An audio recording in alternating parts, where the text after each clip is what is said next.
O'Reilly. Check engine, ABS, or maintenance light on? Take the guesswork out of your warning lights with O'Reilly Veriscan. The service is free and provides a report with solutions verified by ASE certified master technicians. And if you need help, we could recommend a shop for you. Ask for O'Reilly Veriscan today. O'Reilly Auto Parts. Now it's time for Inspirational Women and my guest, Serena Short. Paying close and good attention to our mental and emotional health is so critical. It is so entwined with our physical health, with how we are in life and the world. And without question, these past 2 years have been a huge challenge. That needs addressing. And we have seen some high-profile stories of people acknowledging the need for mental health support. So to address this and more, we have Serena Short joining us. Serena is a licensed mental health counselor with Pacific Medical Centers here in the Puget Sound. She brings us encouragement, suggestions, and even a career path opportunity. Serena Short, good morning. Thank you so greatly for being with us today. Thank you, Kate. It's so good to be here. Well, I appreciate your taking time to be with us this morning. We're actually connecting on Black Friday, so, people are out in the hustle and bustle, but it's important at this time for us to have this particular conversation, which people are going to be hearing. They know it's Sunday morning, and so this big holiday is kind of, in the rearview mirror, but we're looking ahead to multiple different celebrations going on throughout the month ahead, and then right into New Year's. So here we are, not only holidays, but the seasons are changing, the days are getting shorter. What does this actually do to our health, particularly our mental health? Yes, so, it's tough because the days are gray, they're rainy, they're cold, they're shorter, we do not have a lot of light. And so, it tricks our bodies and our minds into really thinking that we are at nighttime all day long. And so we get fatigued, we get feeling exhausted, unmotivated, not as interested as we once were. So things that were, really didn't seem that difficult when it was the nice summer months and the sunshine and the light, like working out or gathering with friends, are now, a lot more difficult, take a lot more persistence to get up and do things. Often we don't want to be as social, as we were gathering with friends. We kind of want to hibernate, right? Hide away and hibernate. And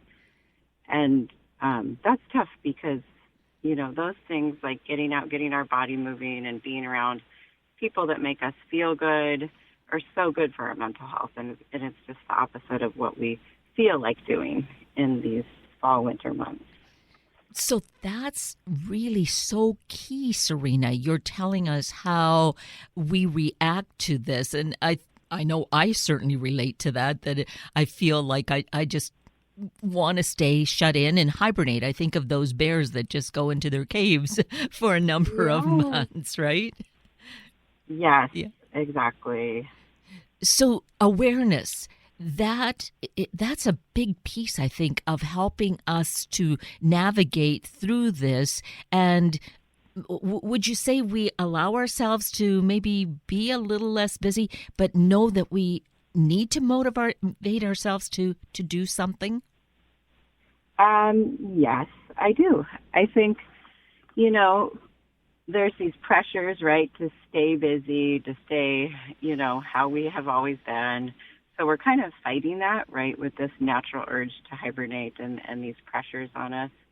And I do. I think there's got to be some self-compassion, right? Like, hey, this is natural that, we are not going to be as active, as, motivated as we typically were. So some grace with that, right? Like try not to beat yourself up about it, right? Because then that just gets into the shame cycle and it gets worse and we think, oh, what's wrong with me?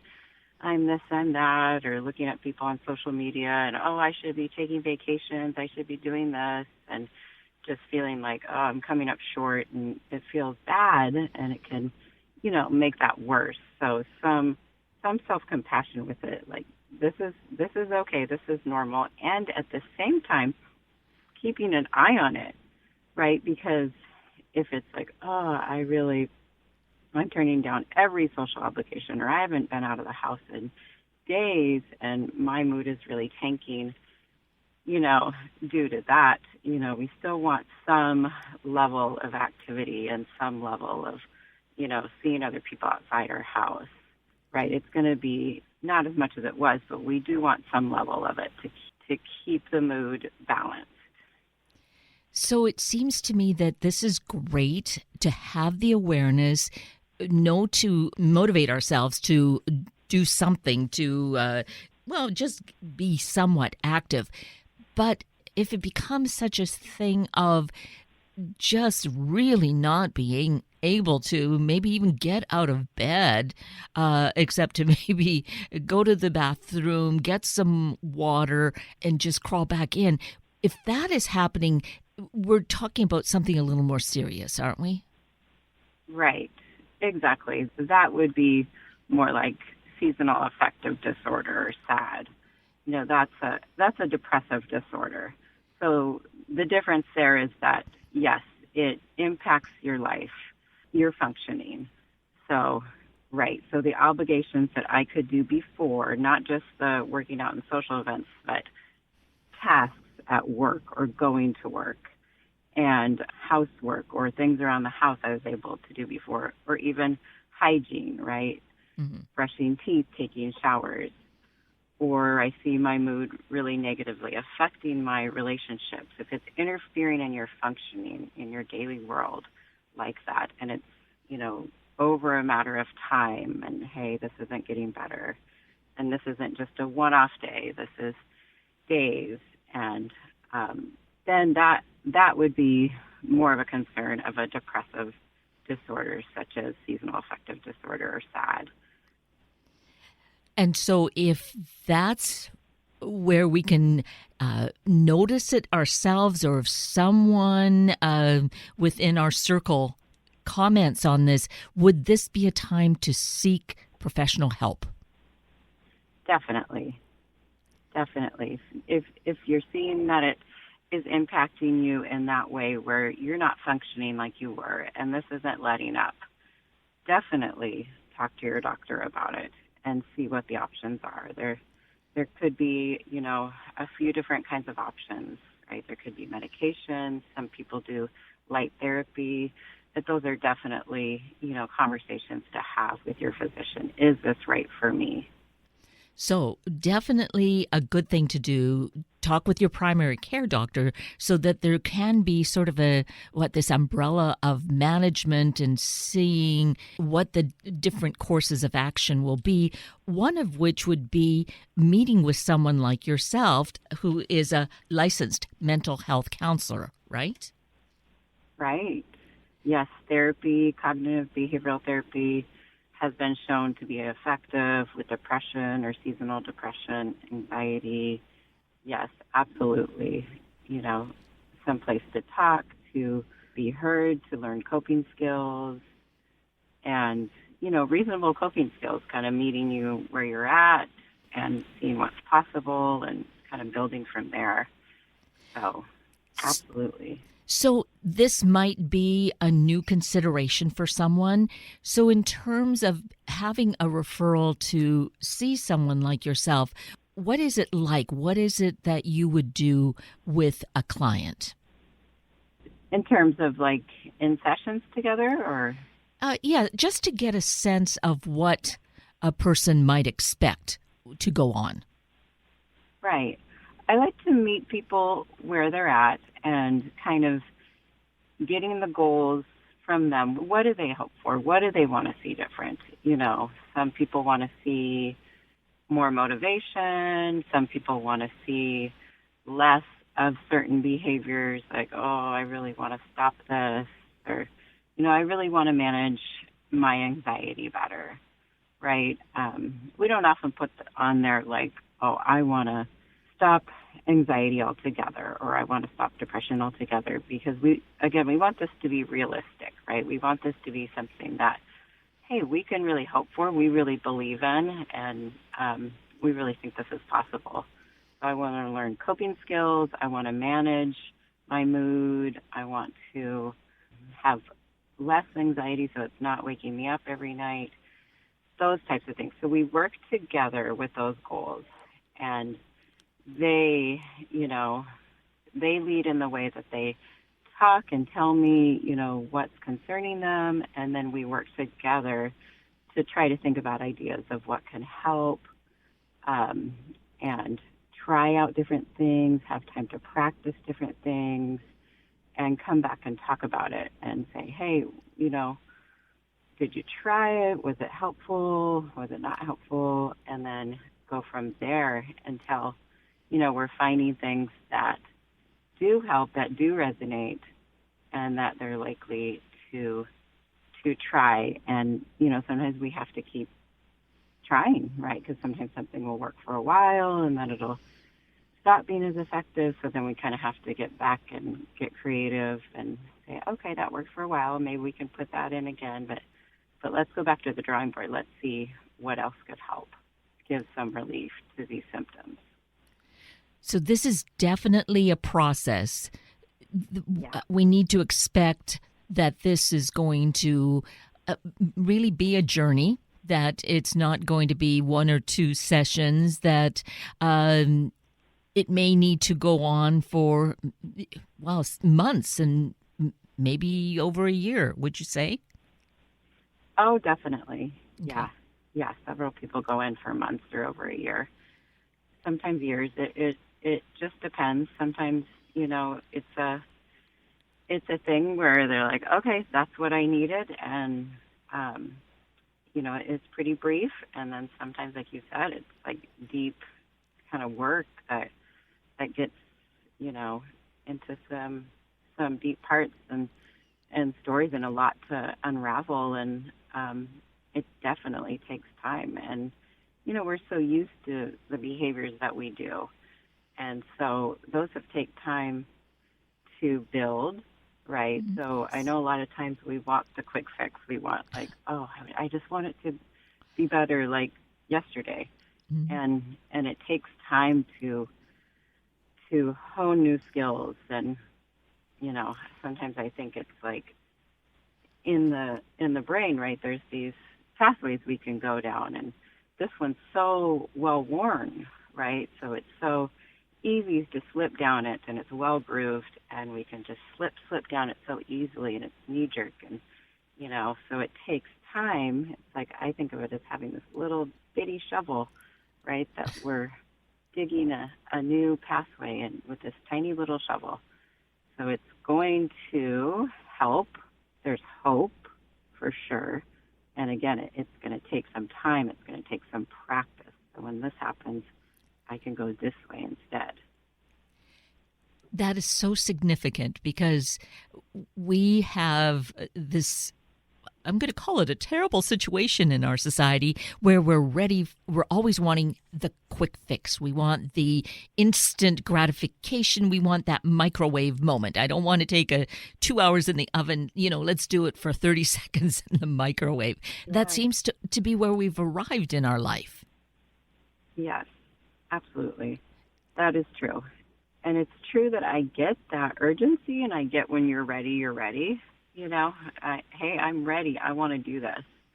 And realistically, yes, it takes time. It takes practice. It takes doing stuff outside of the therapy office. It takes that homework. It takes, coming regularly, that it does take that kind of time and dedication for sure.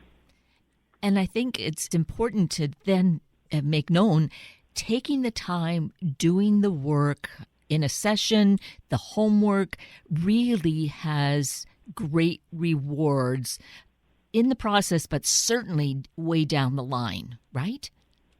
Oh, absolutely. Mm-hmm. Yes, it's so rewarding to see people, getting some motivation back and getting excited and feeling hope. And it is so wonderful to see that can happen, and that does happen, and that people have this ability to get better and heal. And, even after years of suffering, right, that there's hope. It's possible that our brains, they can change, they can shift. So, no matter what your age is. So that really helps me to say, yes, I love this work. This work is so rewarding to see what is possible with people and how, they're stronger than they believe they are in most cases. And that's a wonderful thing to say. And it feels so encouraging, definitely hopeful. And so that's the thing to keep in mind, because as we said, during these shorter days, there's this very real possibility of the seasonal affective disorder going on. And then the holidays, which can carry their own kind of baggage with them for us. So at this time, it probably requires really more of that sense of awareness and looking to see what we need to do for ourselves. Right. Exactly. There can be so many different kinds of stressors this time of year, right? Like we already mentioned, the weather, then the pressures, right, of, hey, I have to buy these people gifts. I have to do it right. I have to make them happy. I have to spend this money that I may or may not have. I feel obligated to be around family where there might be conflicts or, challenging dynamics. I feel like maybe on the other hand, I don't have anywhere to go, right? I've got to be alone this holiday, and that brings up sadness, that isolation. And then, many people have told me that they have lost someone around the holidays. And so the holidays are a tough time in that way. It brings up their grief and their sadness. Or the holidays remind them of who's not there, who's not at the dinner table. And that brings up that sadness. So there's definitely lots of layers, lots of reasons why there's extra stress and pressure and anxiety and sadness and grief around this time.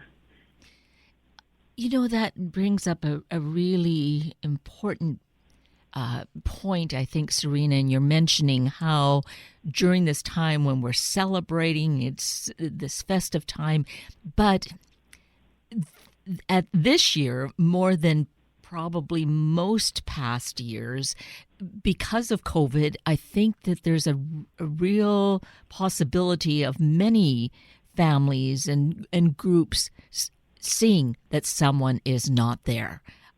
And to deal with that, have you spoken with any of your clients about that? Or do you have a sense of how is it best to acknowledge that and just blend it into what we're doing? Right. Taking some time to really think about that person or honor that person, if that person was really special to you. It's great if people are willing to talk about it, how healing that can be to talk in a group about somebody that, everyone loved and cared for.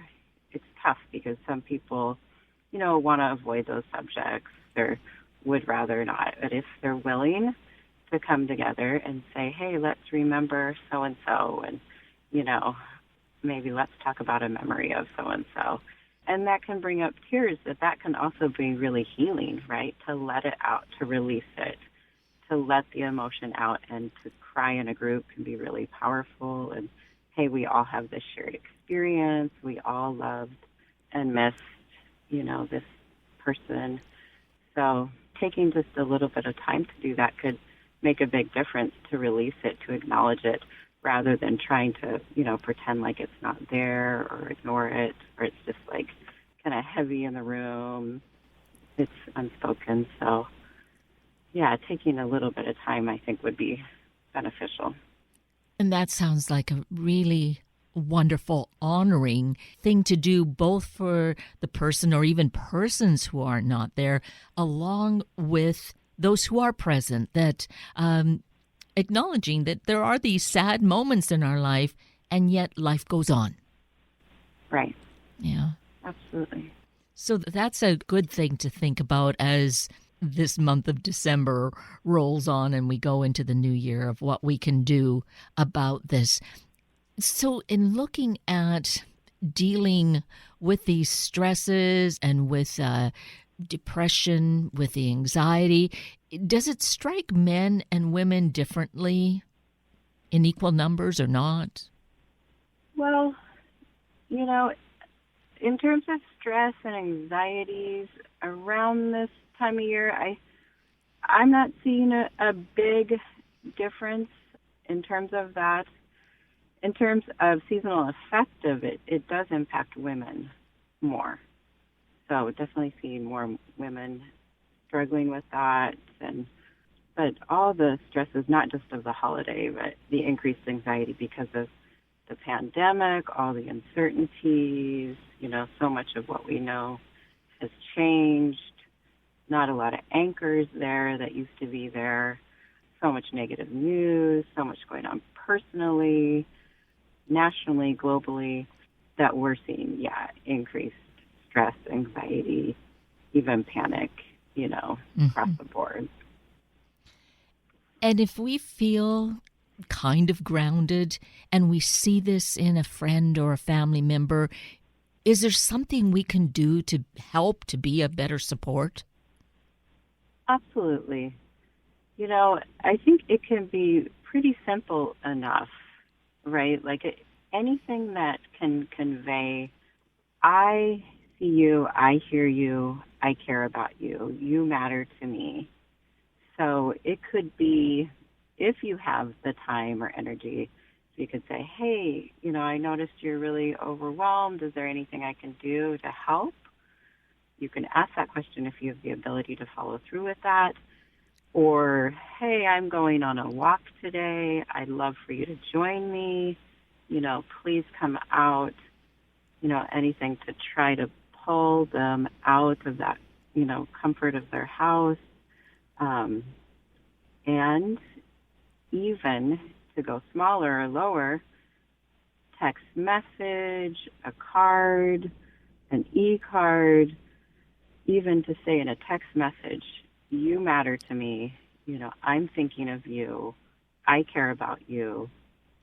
Some people tell me even an emoji, even an emoji can make a big difference. For that emoji to symbolize, I'm thinking of you, I care, makes a big difference to them. It really comes down to kind of a very simple thing of just seeing the humanity in each other and recognizing we're in this together. And yes, as you said, I see you, I hear you, is so significant. Anybody to feel cared for and heard and seen, right, and somehow connected is a big deal for mood and health, mental health. And as we know, it's not just this time of year that it's weighing heavily, certainly because of the pandemic. It seems to have become more pronounced. And you're likely seeing that in your work, that there's just an increase in the number of people reaching out, seeking support and help. Yes, definitely. Yeah, there's overflow everywhere, right? So many therapists, psychiatrists, psychologists are booked, overbooked. There's definitely shortages. We need more people in this field, right? It's a rewarding field. Of course, it can be tough like any other line of work, and it's got such big rewards in that, it's so meaningful to help and to be there with somebody, and it's so rewarding. So it keeps you wanting to do the work and keeps you energized with the work because, again, you see, hey, this progress is possible, and to be here with somebody and hear that, and it's huge. So if people are thinking about getting into this line of work, we definitely need you. And it seems that that is another area of life that is going through transformation of what people want to do, how they want to do their work. And when there is this great need in terms of mental health support, being a licensed mental health counselor is significant, but it comes with, I think, a fair amount of training. So what could a person expect to need to do, Serena? Right. So it is a fair amount of training. So you have to go and get your undergraduate degree in college. And then if to be a therapist, you also have to get your master's degree. It's another, 2 to 3 years to get your master's. And then to get licensed, you need about another 2 or 3 years to get the 3,000 hours to get licensed. So it is a bit of a long haul. And again, if you're passionate about it, to me, it was worth it. And yes, here you are sharing your work with us and helping us, encouraging us in our life, but also looking at whether this could be a career path, a really important career path. Helping another person just in general in life is so important and rewarding, right? Yes, absolutely. It helps to give that purpose and that meaning, that so many are searching for. So it just feels good. It's really good for your own mood to do that. So, well, that is certainly encouraging and highly motivating. So I hope that that's going to fall on some open ears and open hearts to really give this a good consideration, because there is such a great need. And that need, I think, is underscored by the fact that we're becoming much more open, I think we are, as a society, to the fact that mental health is something that needs addressing, that it's part of our overall health, and there should not be any kind of stigmas around it. Right. It's so common, right? Most people have some levels of it, right? Depression or anxiety. It's definitely a spectrum, so some people suffer more than others. But I think at this point, most of us, if not all of us, can relate to some sort of mental health concern, whether that's anxiety, depression, other mood disorders. I think, especially after this pandemic, if you haven't experienced any of that, I would be surprised. So I'm glad in that way that there's silver linings, that hopefully it won't be so taboo, such stigmas. Again, like, we're all in this together. We all share some of these same feelings, right? These uncertainties, these doubts, this fear, this sadness, this grief, right? It's collective. So let's be aware. Let's have compassion for that. Not judge each other, but help each other and be there for each other. Oh, absolutely. That is beautiful. Thank you for stating it in that way, Serena. You're welcome. Being compassionate to yourself, too, right? The big thing is, meet yourself where you're at, being realistic, and do what you can, but try not to put too much pressure, right? Like, hey, I can do this today. I can do 5 minutes of this today. I can do 10 minutes of this today. It can look different every day. And if you have a down day, try not to get into the spiral of tomorrow's going to be shot too. Think of tomorrow as a new beginning, right? Maybe I can do 5 or 10 minutes of this. So when you're feeling down, not overwhelming yourself, but doing what you can, being realistic and meeting yourself where you're at. And again, doing what's possible, having compassion. If you get the beat up thoughts, try to let them go and say, you know what, I'm going to talk to myself like I were a friend or, an animal. I'm going to try to give myself that same grace and care and be realistic with myself and kind. That is beautiful and definitely words of wisdom. Well, I do thank you so greatly, Serena Short, for taking time with us this morning. It's really been so insightful and certainly helpful. So thank you greatly. Yes, thank you so much, Kate. It was wonderful to be on here. I really loved talking to you. Well, thank you. The feeling's mutual. That brings us to the end of a very full hour of Inspirational Women with Serena Short and Sunday Morning Magazine with Luke Miner. I'm Kate Daniels, your host, and I greatly appreciate your sharing this hour with me and these special guests. For details you might have missed or information you'd like to know, please just send me an email, kated@warm1069.com, and I will get right back to you. Also, if you'd like to listen again or share these important stories with your family and friends, find the podcast on our Warm 1069 webpage. Just click on the podcast tab, then either of the show names, and then look for the guest names. I now wish you and your family a day of reflecting on the things that are good and important in our life. Have a week of the same, and then please plan to join me again next weekend for another hour of Sunday Morning Magazine and Inspirational Women on Warm 1069. Good morning.